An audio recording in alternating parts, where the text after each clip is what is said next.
विचारों को स्वच्छ रखना है और स्वच्छता का ही काम करना है, कार्य करना है। हमें तो यार कर्म योगी बनना है, कर्म होगी नहीं। क्यों? भोग तो हमें रोग पैदा कर देता है। भोगी बनोगे रोग पैदा होगा।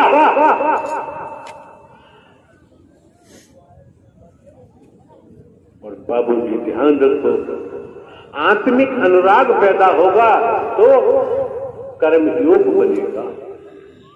आप समझ सकते हैं, भोगी का पतन होता है और कर्मयोगी कहां जाता है?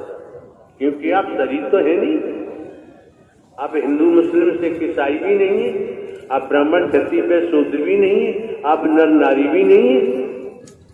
ये सब कुछ तो खुलासा है, सब कुछ तो खुलासा है। और आप समझ सकते हैं, 2-4 वर्ष पहले ही बोल दिया गया था, एक दिन वो आएगा कि दर्शन का अकाल पड़ जाएगा।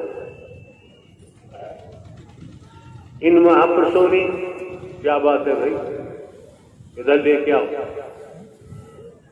अरे भाई अपराधी वाला 2 महापुरुष से इधर लेके आओ। व्यवधान डालने वालों की कमी तो होती नहीं, दुनिया है ये।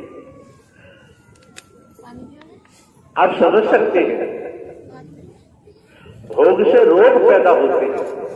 और आप ये भी जानते हैं, हम कभी बोलते नहीं हैं। आपको पता है यहाँ कितने असाध्य रोगी आते हैं, और हमारा कहना होता है मेडिकल जाइए, डिस्ट्रिक्ट हॉस्पिटल जाइए, नर्सिंग होम जाइए, एलोपैथ का इलाज कराइए, होम्योपैथिक का कराइए, आयुर्वेदिक का कराइए, यूनानी कराइए।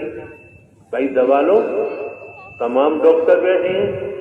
अब आपका आने जाने से भला होता तो हरि परमात्मा कर रहे हैं, उसमें हम क्या कर सकते हैं? हरि परमात्मा कर रहे हैं। क्यों? अगर आप खेत में जाके बैठ जाओ, खेत में जाके बैठ जाओ और समझो जरा, आपका भाव, आपकी जो 5 कर्मेंद्रियां हैं, आपका भाव 5 कर्मेंद्रियों के ऊपर बैठेगा और आप खेत में बैठ जाओ, नीतिगत प्रार्थना हरि से करोगे तो बाबूजी तुम्हारी जो मांग रहे हो नीतिगत मांग है तो खेत में बैठ के भी पूरी हो जाएगी, बचेगी। कोई भगवान जी बने, पूजा कराए, हो जाने।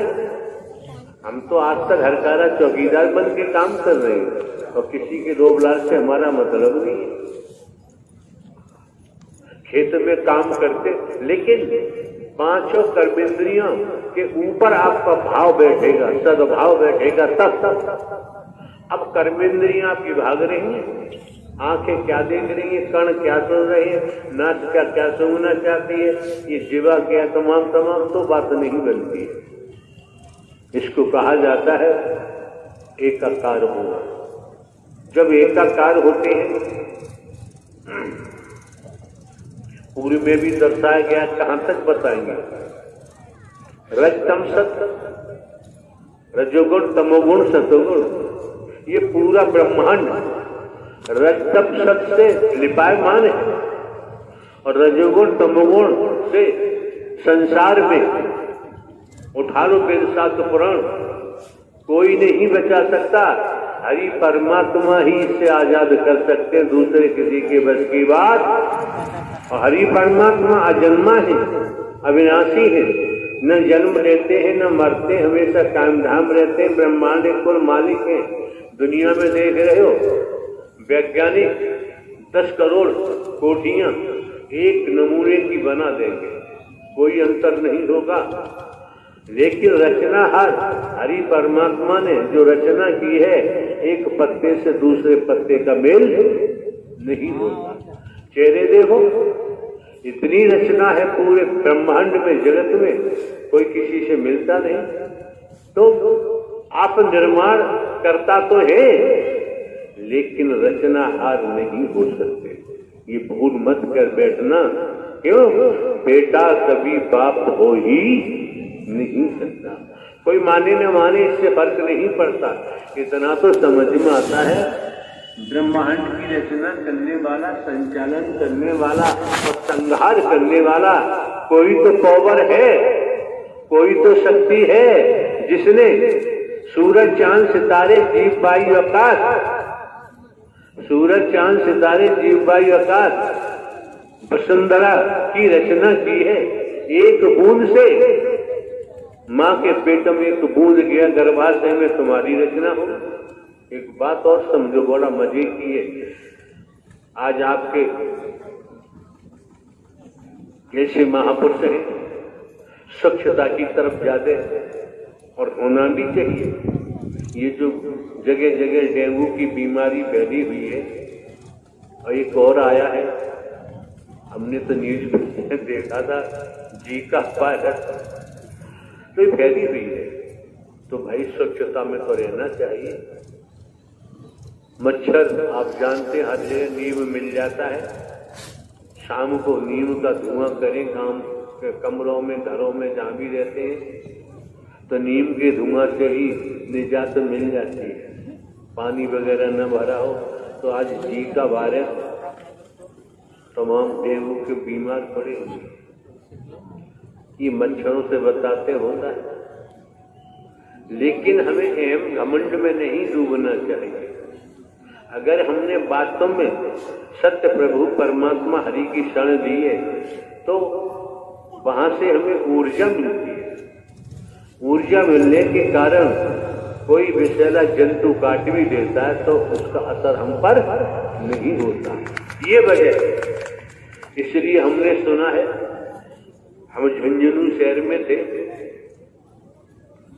जो बिल्कुल पश्चिमी राजस्थान में है। तमाम महापुरुष जाते थे, बताते थे कि हम तो यार जो भी देखा है तन्मयता अतिमिता से हरि परमात्मा की शरण में है, बात मान के चल रहे हैं, उन्हें कोरोना छू भी नहीं पा रहा है। अच्छी बात है, आपका विश्वास है, भरोसा। लेकिन जो शासन प्रशासन ने कोरोना गाइडलाइन जारी की है, कोरोना गाइडलाइन 19 जारी की है, उसका भी पालन करना चाहिए। ये नितांत आवश्यक है। यहाँ तो ये खुला हुआ क्षेत्र है, चलो ठीक है। अगर यहाँ नोएडा के महापुरुष, वो कौन सी जगह, नाम तो हमें याद है नहीं, हमारा रुकना भी हुआ है, वहां तो हो ही नहीं सकता। तो महापुरुषों को भी समझना चाहिए कितनी मेहर या नोएडा के महापुरुषों पर, कमेटी पर हरि परमात्मा ने की। घर परिवार में रहते हुए ये देवी स्वरूपा है, आप देव स्वरूप हैं। इनके चरण आपके यहाँ नोएडा में पड़े हैं तो भलाई के लिए पड़े हैं, अच्छाई के लिए पड़े हैं। और जभी तो कहते हैं संत पुरुष के चरणों की धूल भी मिल जाए तो कर्म करे, दुर्भाग्य हटने लगता है और सौभाग्य का जन्म होने लगता है।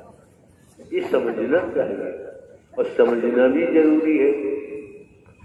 ये भी जानते हो, आई एक ही घाट से उतरे एक ही घाट, अपने अपने कर्मों से हो गए 12 बार। ये भी जानते हैं। और ये भी जानते हैं अगली सांस का बाबूजी किसी को भरोसा नहीं है।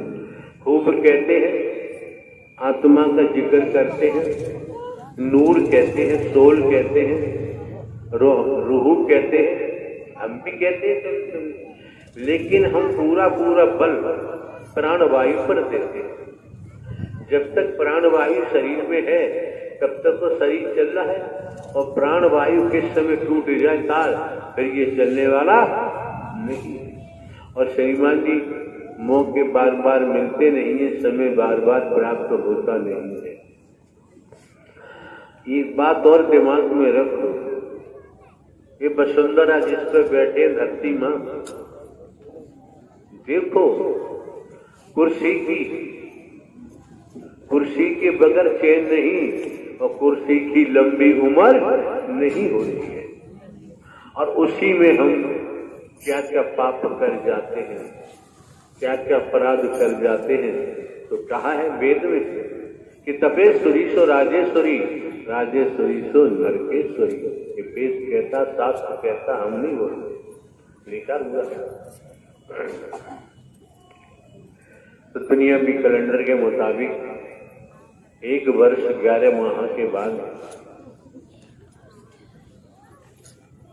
हम तो एक घर का चौकीदार बनकर यहाँ आप सभी के हाथों देव का दर्शन कर रहे हैं, बार बार नमस्कार कर रहे हैं। अब आपको समझना है कि दर्शन के महत्व को समझना बहुत जरूरी है। दर्शन के महत्व को समझोगे तो वाणी के प्रभाव को समझोगे, फिर कर्म के महत्व को समझना पड़ेगा। अब वेद क्या कहता है? संत गोस्वामी तुलसीदास जी ने रामायण में क्या कहा है? संत समागम हरि कथा, तुलसी दुर्लभ दोय, सुत दारा और लक्ष्मी पापी के घर हो। गोस्वामी तुलसीदास ने तुलसी कृत रामायण में अंकन किया है। पढ़ा होगा आप लोगों जो पढ़ते हैं, ये सारा स्पष्ट कर दिया। संत होता कौन है? अंतःकरण साफ है, मन मंदिर साफ है, व्यक्तिगत स्वार्थ में है ही नहीं। वो समस्त दुनिया का हित चाहता है, मानव का हित चाहता है। झंडू खड़ा बाजार में, हर भक्त की मांगे खैर, ना काऊ से दोस्ती ना काऊ से बैर। जो बाबूजी दुनिया में व्यक्तिगत स्वार्थ में डूबा हुआ है वो उसकी लीला हो जाए। क्यों? उसके ऊपर इतनी कुबुद्धि सवार हो जाती है, रोम रोम में कुबुद्धि होती है, और कुबुद्धि है तो उसकी परिभाषा दैत्य की तरफ जाती है, राक्षस प्रवृत्ति में चला जाता है। और जरूरत है सद्बुद्धि की। सद्बुद्धि है तो इंसानियत होगी, मानवता होगी, भाईचारा होगा। सद्बुद्धि है तो आप बूढ़े से लेके बच्चे तक का सम्मान करो, इज्जत करो। किसी को पराजित करने का विचार नहीं आएगा, किसी को गिराने का विचार नहीं आएगा। दुनिया है, आज कलिकाल है, आज कलिकाल है। देखो यहाँ पर्दा नहीं है, ध्यान रखना। नर नारी का भी पर्दा नहीं है, और सभी जानते हैं सिंह की ओट पहाड़ होता है। हम एक ऐसी बात कहने जा रहे हैं जो हकीकत है, जो सारे लेखों में कहीं नहीं मिलेगी। हर कोई जो भी खाते पीते हैं, अंदर बॉडी में जो अंग है, आंखों में रोशनी है तो बाहर बाहर तो देख देते हैं, बाहर बाहर दिखाई देता है। लेकिन कोई बीमारी अंदर है, कोई बीमारी अंदर है तो अंदर की बीमारी बाहर की आंखों से दिखाई नहीं देती।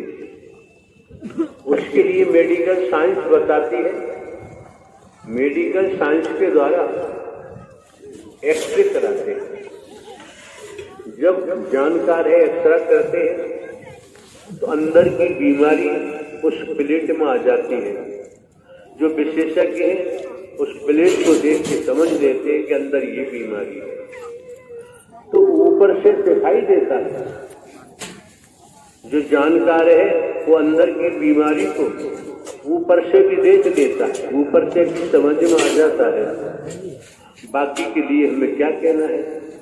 जो व्यक्तिगत निज स्वार्थों में डूबा हुआ है, कितना ही पढ़ा लिखा हो, कितनी ही डिग्रियां हो,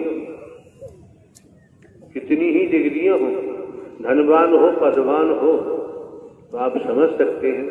आकाश में एक पक्षी होता है जिसे चील भी बोलते हैं और गीत भी बोलते हैं। गिद्ध आकाश में ऊंचाइयों पर होता है, उसकी निगाह पृथ्वी पर होती है।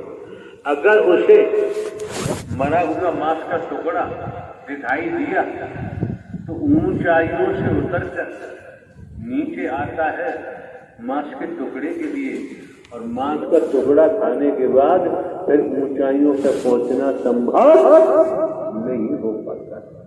ये सब प्रैक्टिकल है, ये सब कुछ दिखाई देता है, समझ में आता है।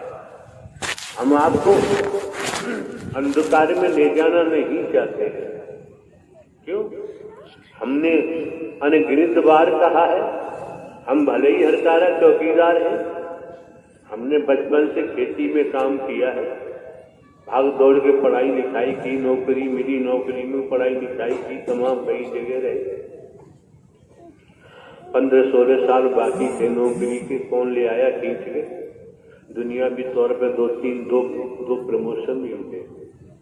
आप जानते हैं कौन है जो घर परिवार से भी हमारा कोई संबंध नहीं है, सगे संबंधी रिश्तेदारों संबंध नहीं, फ्रेंडशिप यारी दोस्ती हमने कभी किसी से की नहीं। हम अपनी बात बता रहे हैं। हमारा जो कुछ था उन्होंने सब छीन लिया, कह दिया तेरा कुछ है ही नहीं, अब मैं तेरा हूं, तू मेरा है। ज्यादा कुछ कहने की जरूरत नहीं। अगर हरि परमात्मा ने कहा तू मेरा हो गया और मैं तेरा हो गया, अब तुझे भटकने की जरूरत नहीं है।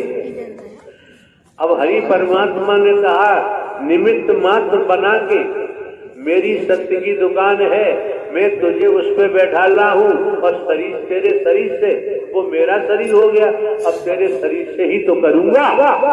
वैसे मैं निराकार हूं, और निराकार में तो होता ही नहीं।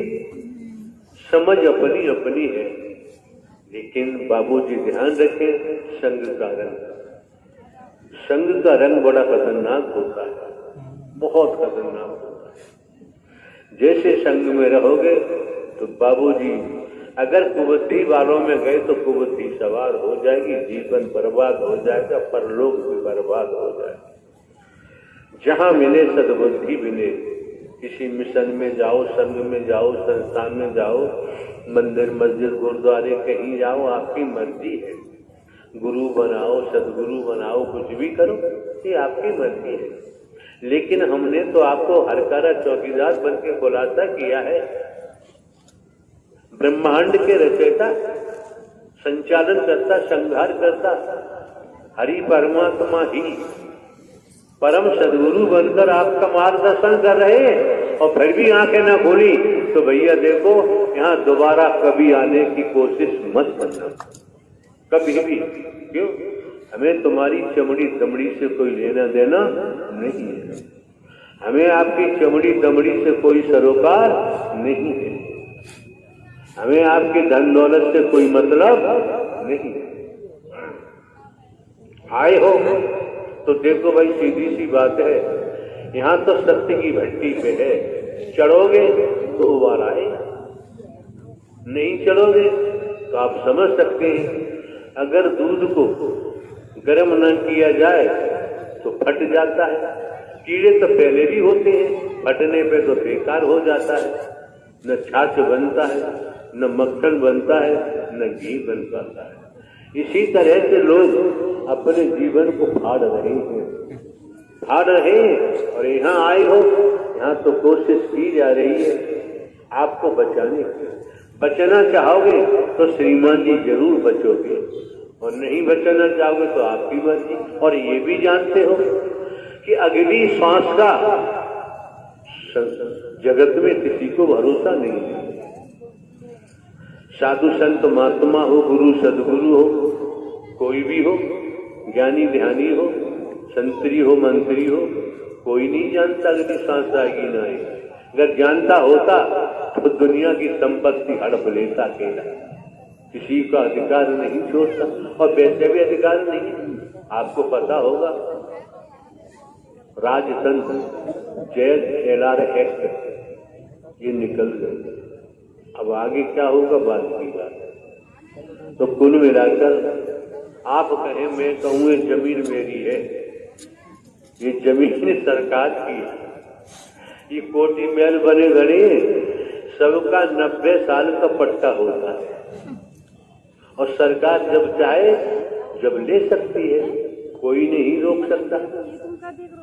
तो बाबूजी ये भी ध्यान रखो, ये शरीर भी आपका नहीं है। अब खेल क्या है? सब कर्मों से, कर्म सिद्धांत है। कर्म सिद्धांत को मत भूलो। कर्म अकर्म विक्रम सकर्म। हम यहाँ बैठकर आपको शंकर जी, ब्रह्मा जी, विष्णु जी, राम जी, श्री कृष्ण जी, हनुमान जी, देवी दुर्गा, काली जी, यहाँ बैठकर हमने पठन पाठन नहीं किया है, लेकिन हम आपको चर्चा सुना सकते हैं। जो वैदिक काल के इतिहास में आया है उनके चरित्र के बारे में हम सुना सकते हैं, लेकिन हमने तो खुलासा किया है ना, स्पष्ट किया है। भले ही हम हरकारा चौकीदार हैं, लेकिन हमने तो आपको जीवित परमात्मा का दर्शन कराया है। न कभी जन्म लेता है, न कभी मरता है, हमेशा कायम धाम रहता है। और स्पष्ट कर दिया है, स्पष्ट जानकारी दे दी है कि आपके जो नैना है, आंखें हैं, इसमें अपने आराध्य का अक्ष बसाओ। इनमें अपने आराध्य का अक्ष बसाओ, और जब अक्ष बसेगा, कहते हैं मन मानता नहीं। क्यों नहीं मानेगा? क्यों नहीं मानेगा? करत करता प्यास जड़मत वही सुजान, मन क्यों नहीं मानेगा? तो हमने तो पलट दिया, हम मन की तरफ जाते ही नहीं। आपको भी बताया है, आपको जानकारी दी है। अक्ष आंखों में आराध्य का, और हृदय में चर्चा हरि परमात्मा की। जिस दिन प्रीति हृदय में जन्म ले लेगी, प्रेम मोहब्बत ये सब संसार का मसाला है, लौकिक जगत का मसाला है प्रीति। जब आपके हृदय में जन्म लेगी, फिर देखिए आप किस तरीके से आपका जीवन धन्य होता है, किस तरीके से आपके जीवन में आनंद आता है। फिर किसी की मिलने मरने गिरने पर आपकी आंखों में आंसू नहीं आ सकता। आपकी समझ पक्की हो जाती है कि जो आया है तो जाएगा, राजा रंग फकीर। तो देखो भाई, मौके बार बार नहीं मिलते हैं, समय बार बार प्राप्त नहीं होते हैं। अभी आपको दर्शाया गया, संसार की जानकारी कर लो, करते रहो, उससे फर्क नहीं पड़ेगा। और जिस दिन आपने स्वयं की जानकारी कर दी कि मैं कौन हूं, उस दिन फिर आप संसार की जानकारी करने को लालायक नहीं होंगे, संसार की जानकारी करना पसंद नहीं करेंगे। जितनी संसार की जानकारी करोगे, उतनी संसार में डूबते जाओगे।